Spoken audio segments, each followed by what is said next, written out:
Heavenly, thank you for the raid.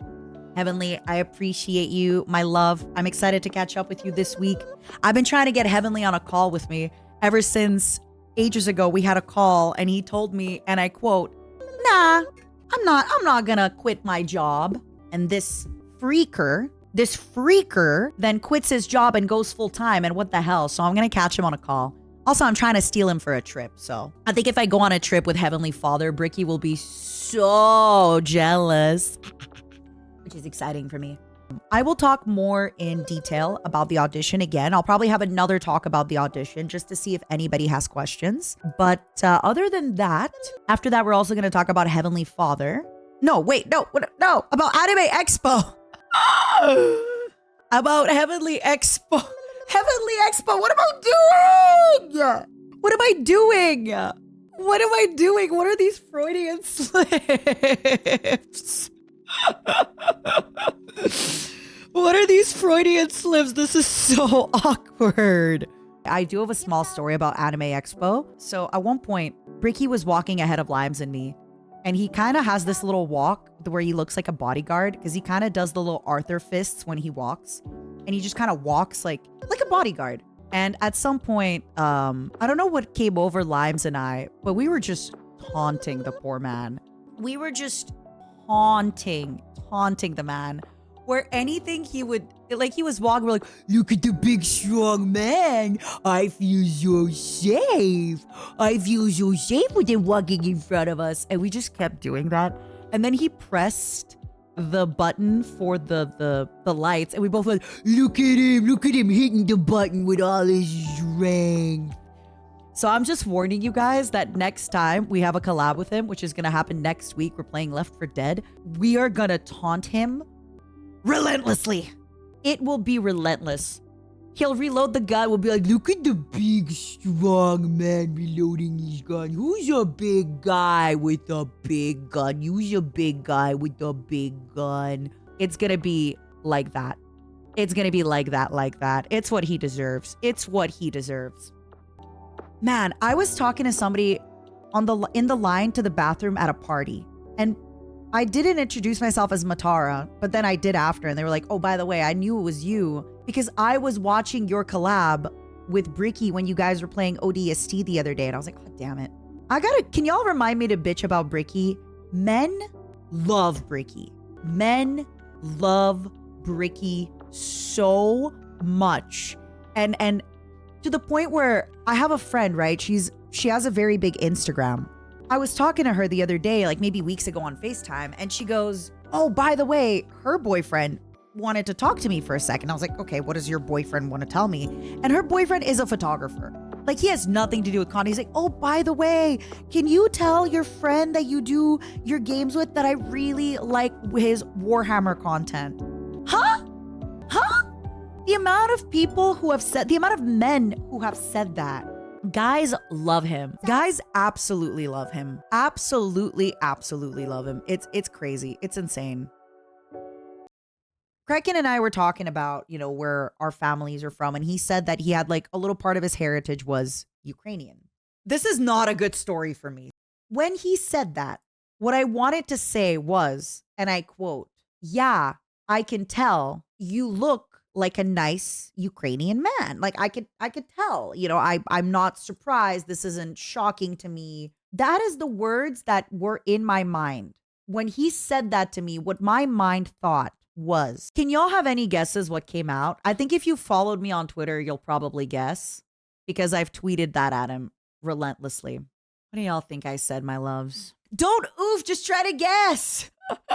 Stop with the awares. It wasn't that. It was pretty bad. Okay, the brain words were, "You look like a nice Ukrainian man. You look like you're, Eastern European, I can tell." I said, "You look like a nice peasant man."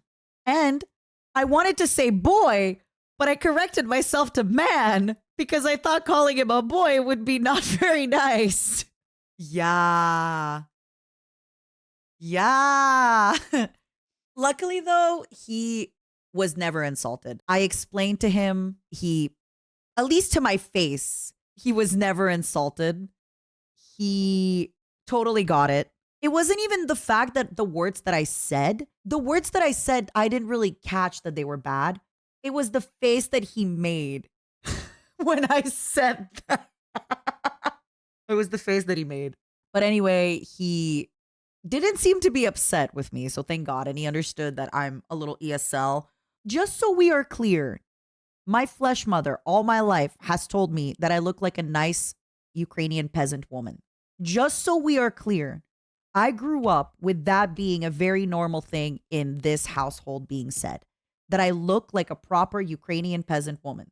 So in my head, when I say that to somebody else, I think of it as like a good, like it's, yeah, you look like a nice peasant man. I get it, but yeah, thank God he didn't seem to be upset with me and he got it. At some point, Limes and I were on a couch and I was talking to some other people and Bricky came to sit on the couch with us and Bao passed by. So I actually finally get to like properly say hi to Bao and we hug each other and we talk, et cetera, et cetera. And as I'm talking to Bao and we're talking and Bricky is telling Bao about her tweets, something in me wakes up and I go, wait a second, Bao, where's the GOON couch? Is this the GOON couch? And then Bao just starts laughing her ass off. She's like, yeah, that's the GOON couch. She runs to get Numi and she's like, Numi, Matara was sitting on the GOON couch and she didn't even know. Good times. You know what? I don't know if the GOON couch increased my libido, but the GOON couch did make me get into like not a real argument, but basically when we came to that party, I started feeling a little bit of a headache. I hadn't slept much. I had a long day. I had a migraine 2 days ago and the music was loud. And then Bricky said something that I misunderstood and I went off on him a bit. And because the music was loud and like I was hungover, I wasn't being super mean or rude, but I was kind of, and then, when he was like, Lime, what do you think? And Lime just said, I'm not getting involved. And that's when I realized I'm like, oh my God, okay, I'm so sorry. And then I apologized profusely. I was like, guys, I'm so sorry. I didn't mean to talk in this tone. Da-da-da-da-da. Like I completely, I'm so sorry. And he got it. God bless him. He didn't escalate it. Bricky could have easily been like, Matara, how can you talk to me this way? That's so, but he didn't. He was like, I get it. You misunderstood what I said. You have a headache. The music's loud. Don't worry about it. Like I completely get it. So I hate to give him compliments, but points for him. Libido makes you horny. Yes, I know. That's why I said it didn't have an effect on my libido, the couch, but it made me argue a little bit more than usual. The best part was the shrimp. The oysters were like, okay. And then that's me. This is what I mean for the boobs were boobin', The boobs were boobin'. It's just, they're there and I'm tall. I don't even think I was wearing heels here yet. But as you can tell, the boobs are boobin'. They're... Yeah, it is what it is. They were boobing. They had a little bit of help from the dress. We were boobing breastily. We were boobs maxing. We were doing the everything. Bao and Numi talked about hugging you. Yeah, it looked like a bridesmaid's dress. It's blue. It's not, but yeah. It's just breasts being breasts. It's just how it works. I only got a few good breast years left. Let me cherish them. Let me savor my last good breast years, my love. But yeah, it was a really, really fun trip. I really, really enjoyed it. I'm sorry that I can't really get into detail about some stuff about the trip, but some of it will get announced really, really soon.